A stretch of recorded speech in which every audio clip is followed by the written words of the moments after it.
Hey everybody, I'm Steve Moore. And I'm Mark Castleman. We know the pain and heartbreak of porn and sex addiction. And we know the triumph of breaking completely free. Every day, we help our clients find hope and healing. Join us in the fight to take back your life, your marriage, and be stronger than ever. This is the PBSE Squared Podcast.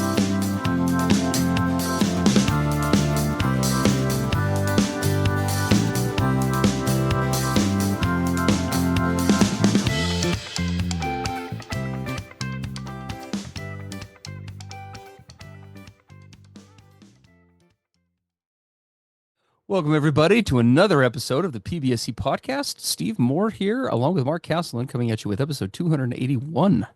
As you can see from the title, it's not a new issue to those who are in recovery, but a good one to cover, and it's a good expansion on some topics that we've had, not in the last couple of weeks, but a few weeks before that. We're going to kind of expand on a few issues related to this in this submission that we got to some of those others. It probably sounds confusing as hell. Stay tuned. Mark will fill in the confusion, I promise. And here's the title. As a betrayed partner, this is based on a question from a partner. How do I stop waiting around for the rug to be pulled out from under me again? And again, the tale as old as time, right? In addiction recovery. We're going to probably come at this from just a little bit of a different angle than we have in other podcasts, especially given the themes that we're covering right now. We happen to be wrapping up the topic of boundaries on our Dare to Connect program for addict spouses and couples today, or this week rather. So we will be talking about some points from what we're doing in Dare to Connect, but also some other issues, and then we will kind of see where this goes because there's a lot here. I am going to give a quick summary of what she sent us. It was quite lengthy, which we appreciate the detail, but for sake of time, we'll abbreviate it a bit. So this partner that wrote us in, she has a pretty complicated background when it comes to betrayal trauma. And I know some of you partners can empathize. She is currently in her second marriage, and unfortunately her first marriage ended because of pornography addiction, and as well as the concealment and the betrayal and other things surrounding it. And she ended that relationship. She currently co-parents with that former partner still with 2 kids, and is currently remarried, but found out within the last year that her husband, her new husband, also is struggling with pornography. And despite her telling him at the beginning of the relationship, hey, this is a big issue for me. I have a lot of trust issues around this, right? A lot of wounds. He also concealed this from her. And it all kind of came out in a very staggered disclosure way. So in the worst way possible, there are formal disclosures where we make a complete, honest disclosure, and then there are what we call staggered disclosures we talk about on the podcast, and that is where little bits of detail come out over time, oftentimes accompanied by the partner finding little things on their own. Mm-hmm. So the trauma just keeps, reoccurring, rehappening. In addition to that, what has made this more complicated is she has a strong background of betrayal in other relationships as well. And some really significant things happened during this staggered disclosure with her current husband.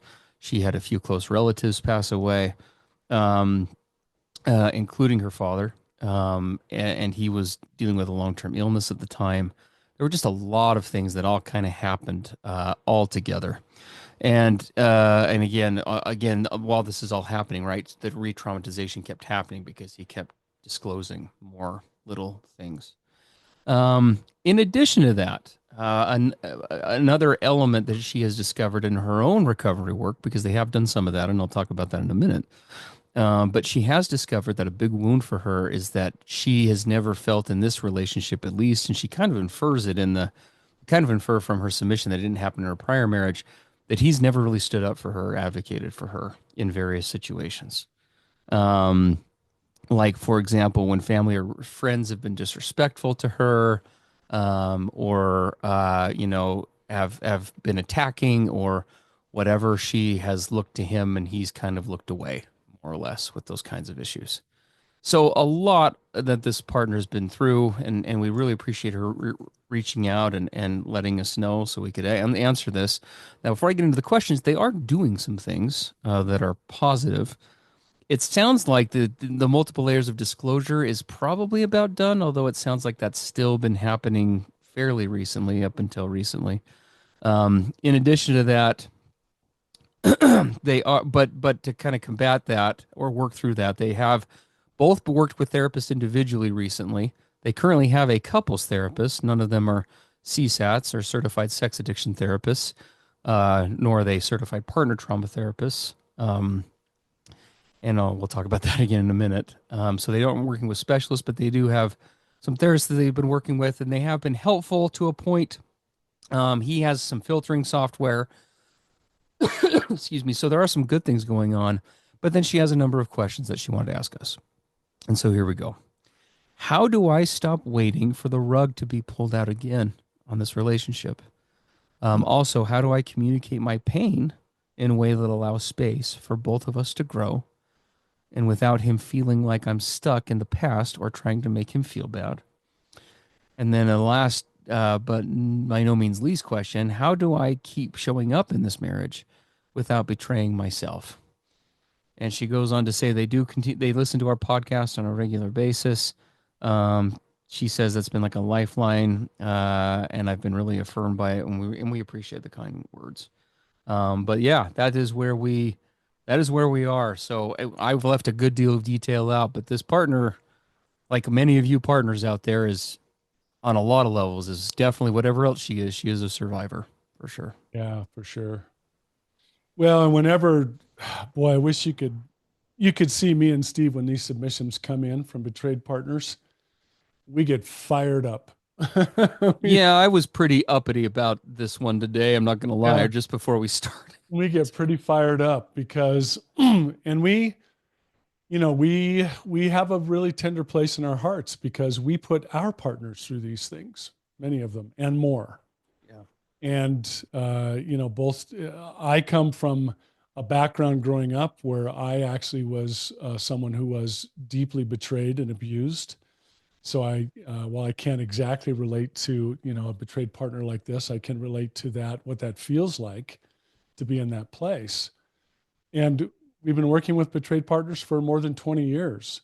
So we get really fired up when we see this because when I see a question like, how do I stop waiting for the rug to be pulled out again? And you can just hear the pain in this submission. Yeah. I My first marriage ended because a partner was doing these things. And now I'm sitting here wondering, this whole thing's happening again. This is deja vu. Am I just gonna, when is the whole thing gonna collapse again?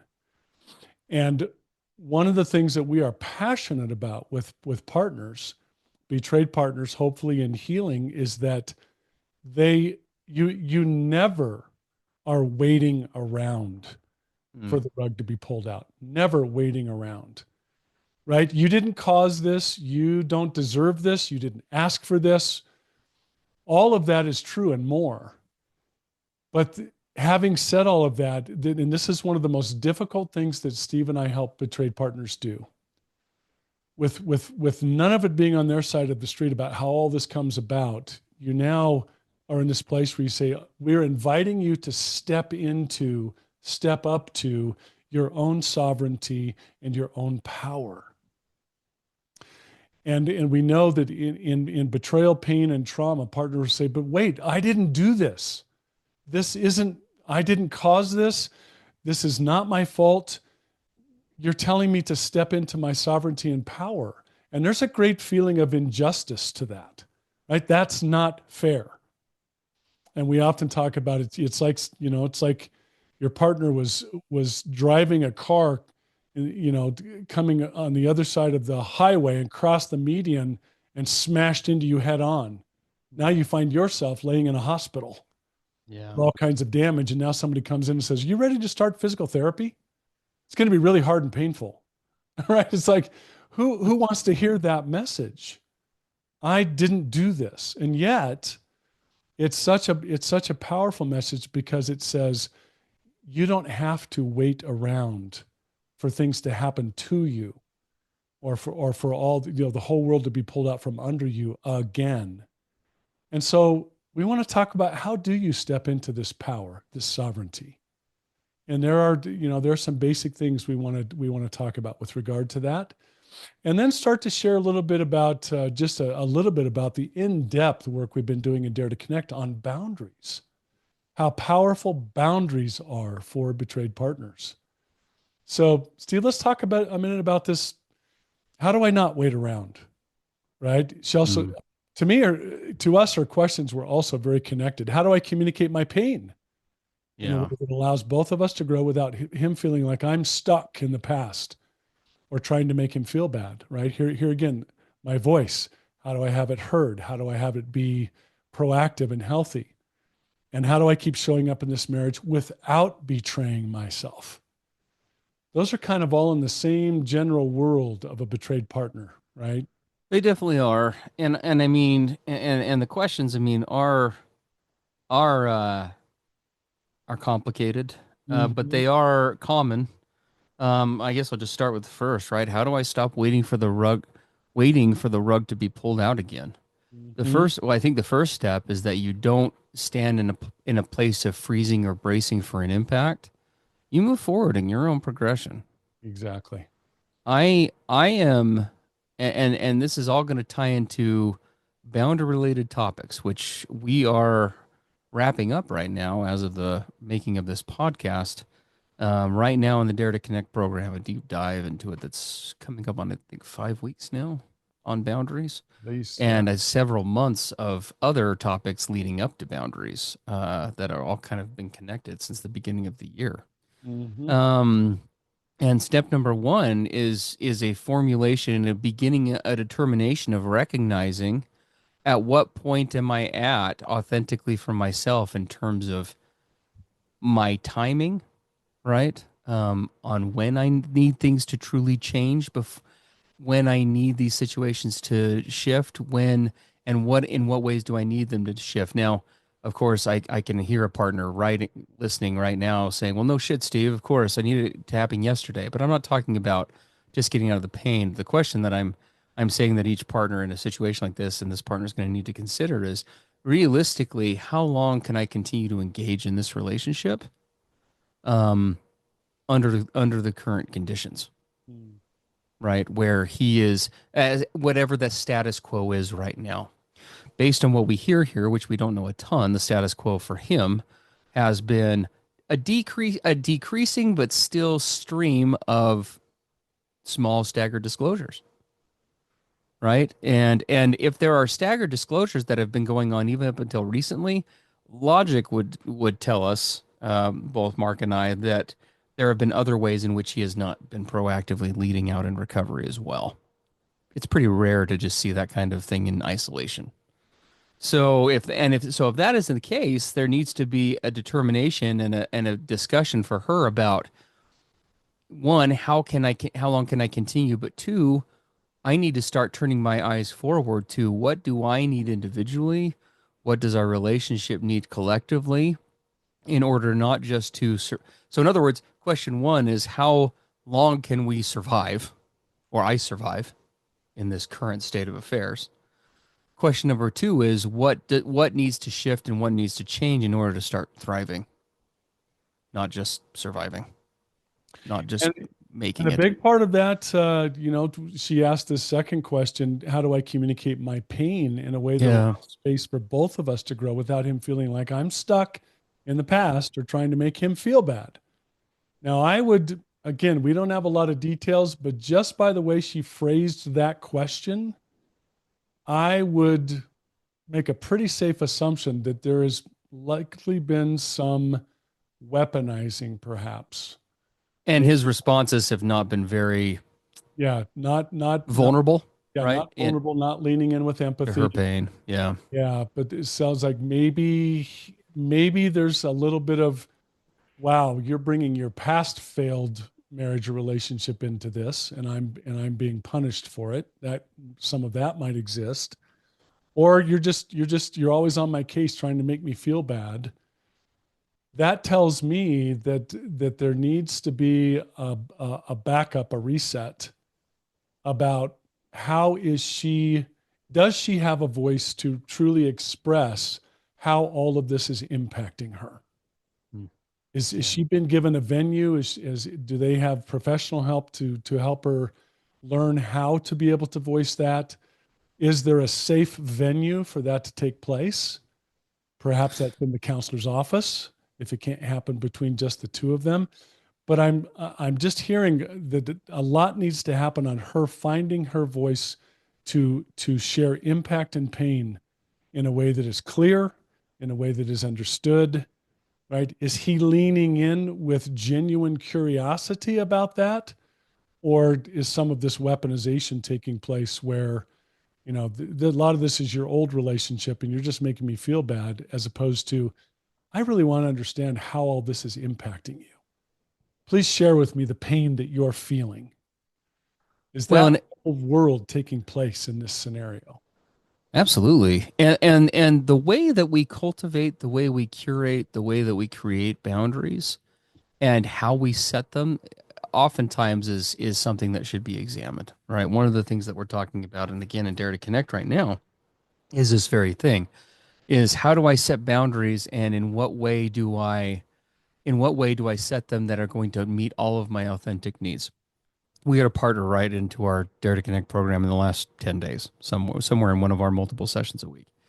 And she more or less kind of brought up the question of, I am in a position where she basically kind of described this position of she is, in many ways, without even realizing it, kind of become the policewoman of recovery, Mm. right, in the relationship. It was she talked in the question that she asked us on our, again, live interactive show, daretoconnectnow.com, guys, need to get you in there so you can ask these questions live.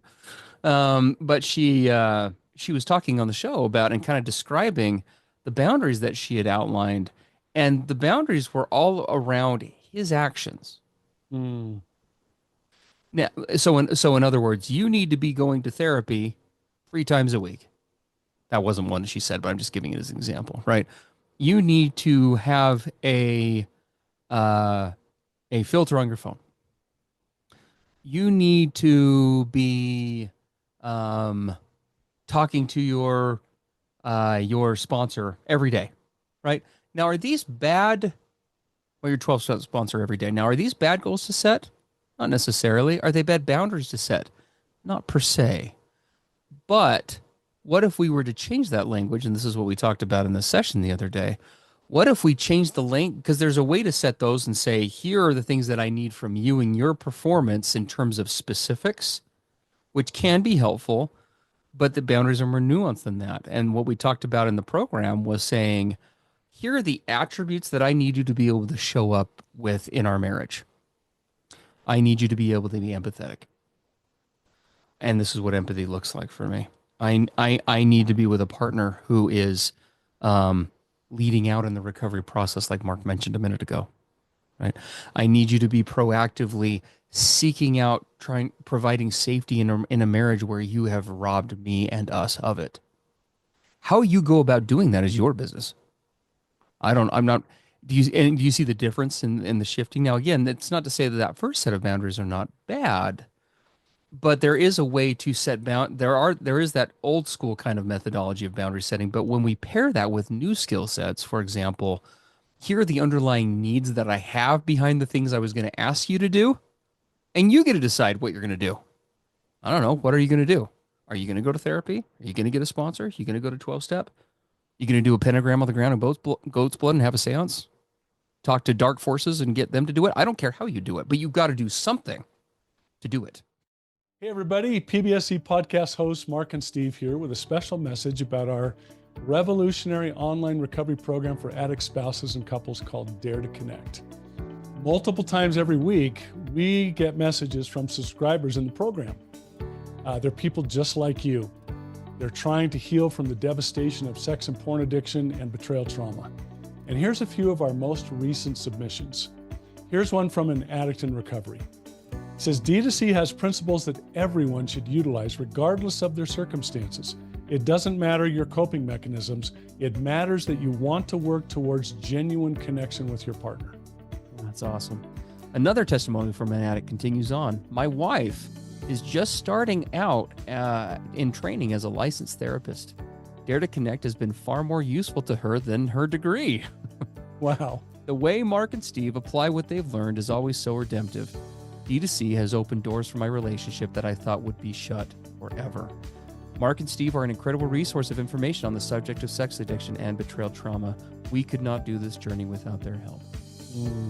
Here's one from a partner who's been with us for nearly a year. I want you both to know that it is because of you guys and D2C that I'm able to be in the place that I am today. I will always be grateful to you both for your feedback and prompt replies to my questions. I can't even come close to putting it into words how valuable my time spent with y'all this past year has been to my life. Thank you for everything you taught me about betrayal trauma and boundaries and thinking errors and loving myself and making myself a priority and standing up for myself. Love that submission. And then as we close out here today, guys, one more account from another addict in recovery. I wish I had a platform like this 14 years ago where I could have learned and done the hard work of recovery before I had done all this damage to myself and to my spouse. And to be candid with all of you, that's exactly why we created Dare to Connect. Mark and I found ourselves in that place. Messages like these and the others like them, they're what Dare to Connect really is all about, guys, and why Mark and I do what we do. Whether you're an addict or a partner of an addict, and no matter where you find yourself in the recovery process, Dare to Connect can take you to the next level. Don't wait another day to catapult your recovery forward. Today is your day for change. Visit us at daretoconnectnow.com to pick up your free 2-week trial of Dare to Connect today. Yeah. These are Right. the wants and needs I have in this relationship for. And so I want to empower you, right? I want to empower you to decide how this is. I need you to lead out in that process. I'm not your expert. I'm not your therapist. Here are the needs. What are you able, capable, compatible with in terms of meeting these? Right. Here's what I need to see for me. Does that make sense, Mark, what I'm describing, kind of the shift between those? I think it is a big shift, right? Because too often boundaries get confused with ultimatums, right? Sure. I have these really heartfelt wants and needs, but I haven't been able to clearly communicate them, or nobody's shown me how to do it. It was never modeled to me. So those are what's dwelling in my heart and in my mind. And as those wants and needs are there, just really pressing on me, this is what I really want to need, unable or not being given the chance or the tools or whatever to express that, I just declare these ultimatums that I hope will what?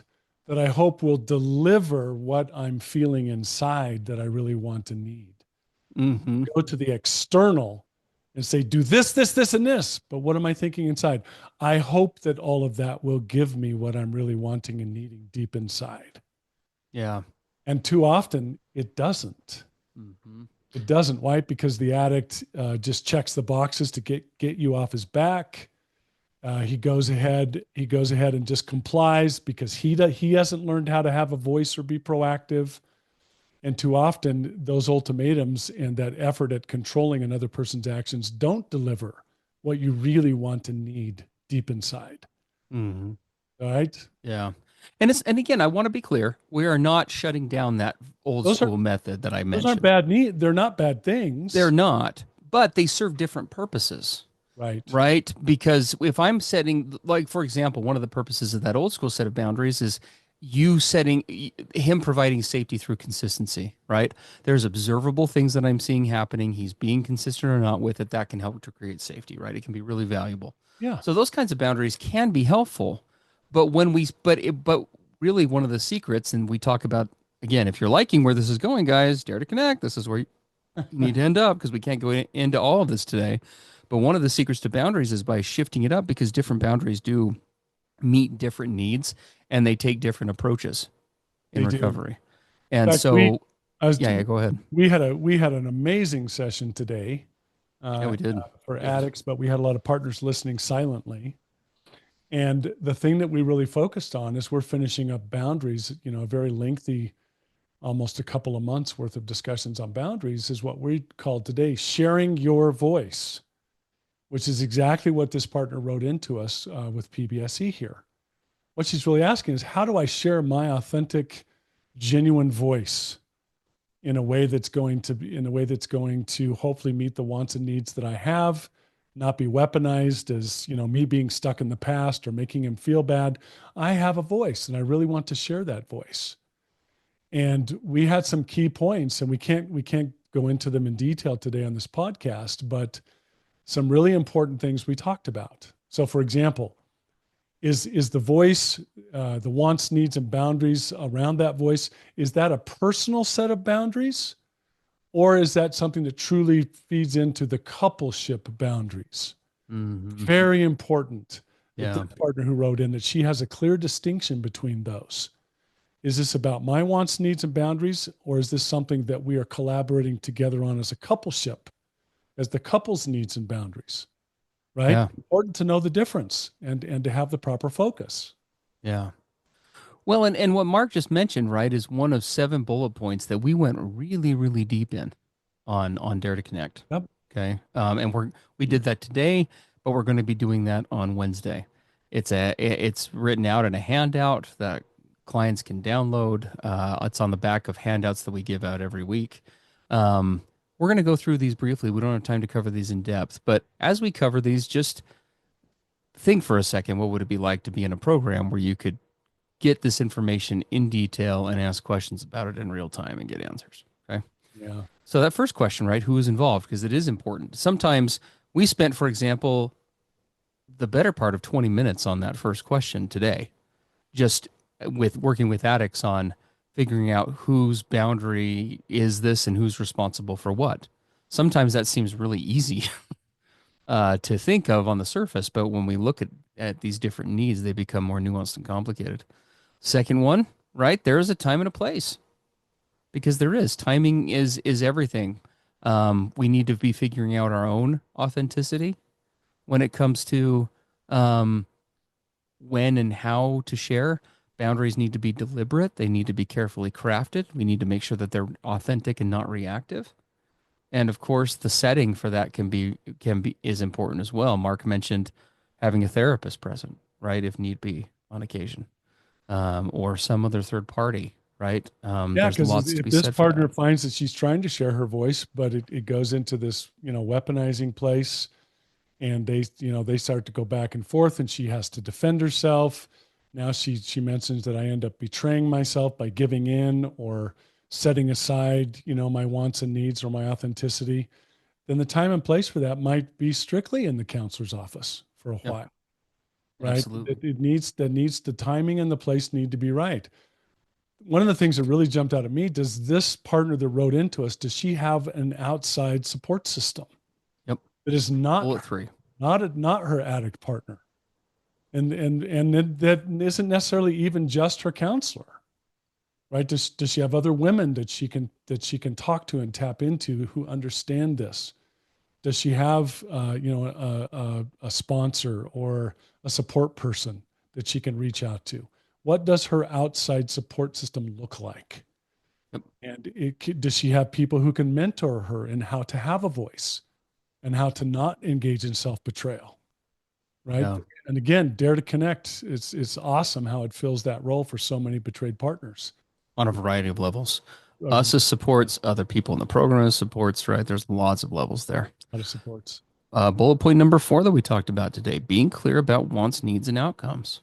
That one is huge. That work starts with you individually and doing your own personal work to figure out what those needs and wants are, as well as the outcomes for that. Those are all foundations to boundary forming. Mhm. Then, depending on who is involved in what, let's say in the case of right here, it's a partner, right? Then we figure out how to actually structure those and what those are going to actually look like in real time. And we do that in a way that doesn't leave ambiguity, right? That doesn't leave room for, well, I didn't know what you were saying here. And there are discussions to be had about that. Again, we had a whole in-depth discussion about that today on the program. Sharing reasons, but not getting into the trap of debating them. Yes. Sharing the reasons behind our boundaries or our wants or our needs, and being vulnerable with our intimate partner when safe to do so, but not getting into a factual derailment over whether they're valid or not or whatever. I got really into my own story. I'm a self-avowed expert at bullet point number 5. Um, let's just get into the nitty-gritty about why morally what you're asking me is may not be right or wrong, or why it may not be this, or why it may not be factually correct, right? There are all sorts of ways in which a coupleship can get trapped in that discussion and off into some sort of side eddy current about those kinds of things. And we talked about that and how not to do that today. Yeah, Um, goes from authentically sharing to debating, arguing, defending, right? And, yes. and you know that you've left this place of sharing your authentic voice when you get into that, right? Because our what is it? Our sixth bullet. It talks about what the goal is in all of this, and Steve, you and I hear this in this partner submission to us. What does she want? She's wanting connection. Mm, She's yeah. right. She's wanting to feel connected. She's wanting to feel pursued. She's wanting to feel considered, cherished. There's all of these things that you can hear in the background of what she's writing to us. Mhm. And Yeah. and what we're kind of sensing is that some of this is she finds herself sort of pushed into a corner, probably by her addict partner, but probably also by some of the her own history, where I feel like it's going from this goal of connection to just being this place of consent. I mean, you actually hear her talk about it in the question, right? And this is identical to things that we process on Dare to Connect all the time. How do I share my wants, needs, whatever, without him just shutting down? Right. Right? Why? What else might him shutting down mean? Well, it means a lot of things. Again, we talk about that in a complicated, nuanced way on the program. But one of them, I guarantee you, means that he's not consenting. Right. Does my Right? whole goal need to be to get him to agree, Yeah. to get him to go along with this? Right. Do I need to absolutely go for consent no matter what? Hmm. You made a great point today in Dare to Connect, Steve. You said connection is not always pleasant. It's not Connection is not all. always, the warm fuzzy thing we hoped it would be. There's lots of ways that we connect. Yeah, it's not always the kiss at the end of the Disney movie. It's just No. not.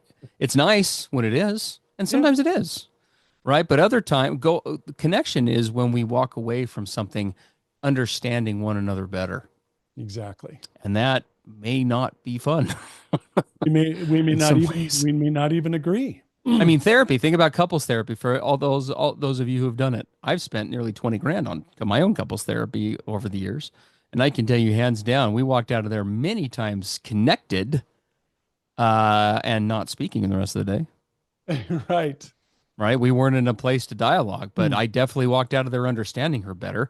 I was so shut down in my own stuff that I wasn't able to share myself for a while, but I understood her more. So you have to let go of if you're going to pursue this journey in connection and intimacy, you have to be able to see the whole spectrum for what it is. Again, if there was a place you could learn about the spectrum of intimacy. I know Oh we're yeah, getting a little snarky today, Dare to but Connect. yeah, That's right. I remembered it was in the name. you're hearing a common theme here, right? Yeah, yeah. Last but not least on that list, seek for collaboration when possible. Again, emphasize on when possible. We want to be able to collaborate. We want to be able to unite. We want to be able to do those things, but sometimes that may not be possible for a variety of reasons. The other person may not be compatible with that, for example. They may be resistant because of ego or because of shame or because of, other issues. So the goal is always to try to collaborate at least when it comes to the relationship side, but that doesn't is not a requirement for boundaries being valid. No. So No, because the first priority for this partner who wrote in and all the partners who work with, the first priority is you, not the yeah, relationship. The first priority is you. yeah, Are you being true to yourself? Are you finding your authentic voice and being able to share it and to speak it? yeah, Are you taking care of your side of the street, which is your own sovereignty, your own independence, your own self-care, your own safety, right? Your own happiness, your own future. Now we hope that all of that can be brought to the table with an addict partner, for example, who's also focusing on his side of the street and all those things. And now we come together and say, you've got your side, I have my side. I'll bet we could put our heads together and start to collaborate on all this. Yeah.